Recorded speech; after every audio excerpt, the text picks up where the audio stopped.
আসসালামু আলাইকুম বন্ধুরা, সবাই কেমন আছেন? আলহামদুলিল্লাহ আমি ভালো আছি। বিকালবেলায় সবজি বাগানে আসি, মনটা খুব ভালো লাগছে। চারিদিক সবজি, সিমের গাছে সিমের ফুল থেকে শুরু করে সিম সমাতে চলে আইছে।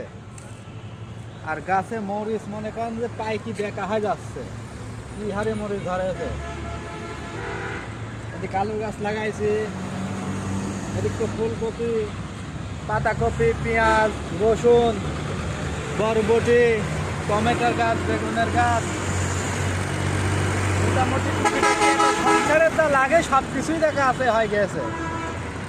গাছে আরো পেঁপি আছে, ওদিক পালং, মুইলি, সব রকমের সবজি দেখা আছে লাগাইনি হয়েছে।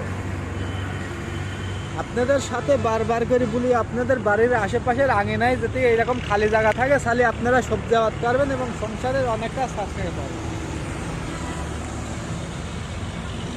এই দেখেন বেগুনের কি হারে জালি আইছে, কত জালি আইছে দেখেন, পরে পরে জালি।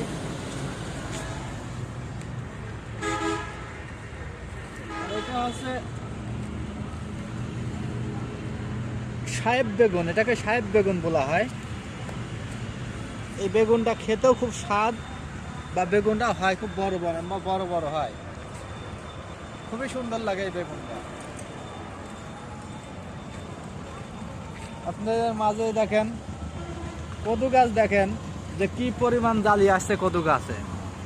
এতটুক গাছ, গাছ কিন্তু বেশি বড় না, এই থেকে এই পরে পরে কদু আসছে।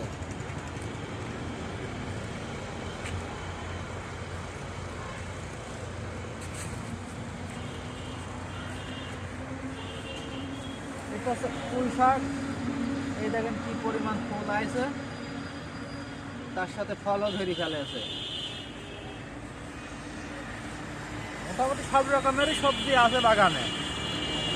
এইভাবে যদি আপনারা আপনাদের আঙিনায় এরকম লাগাতে পারেন তাহলে আমার মতন অর্গানিক খাবার খাবেন, শরীরটা ভালো থাকবে, সুস্থ থাকবে।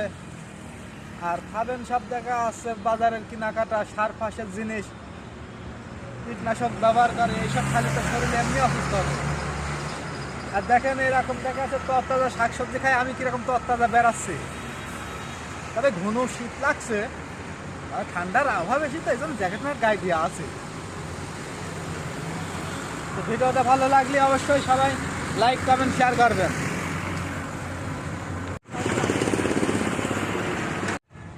এটা হচ্ছে লাল শাক, এই লাল শাকটা বেসনের জন্য রেখে দিছি। এই বেসনটা পাকলে